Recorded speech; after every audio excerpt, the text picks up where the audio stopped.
Let's talk about why you're making a sequel, when you decided to. Was it a thought before the Lehman meltdown last September? No.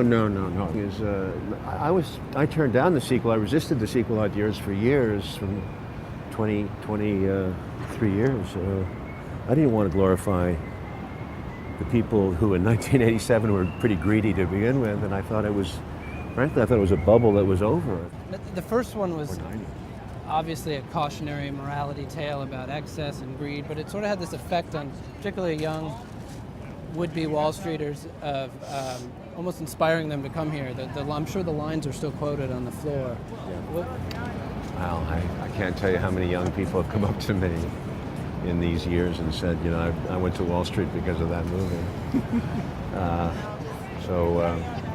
You know, I think the movie was misunderstood by some because it was about a horrible thing that was going on, about how people would worship money at all costs. And it's a story that involves a gecko. It involves a young man called Shia LaBeouf, who's playing a very interesting young trader, more sophisticated than Charlie's character.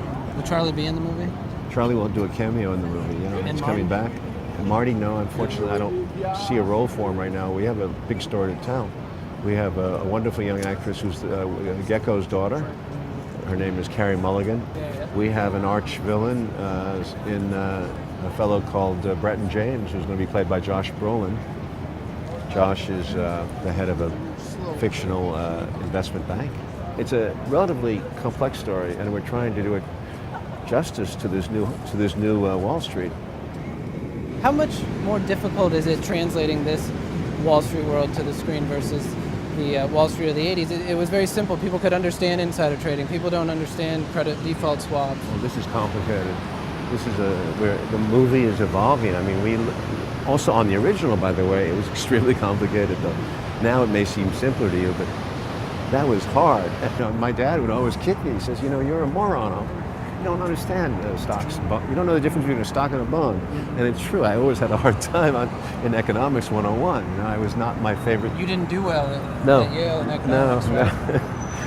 What did you get, a 70? Is that right? I got less. Oh, in economics, yeah, about a 70, but I did worse than that on other things. But the thing is that my dad would be saying, "What the hell is this kid doing 2 movies about Wall Street?"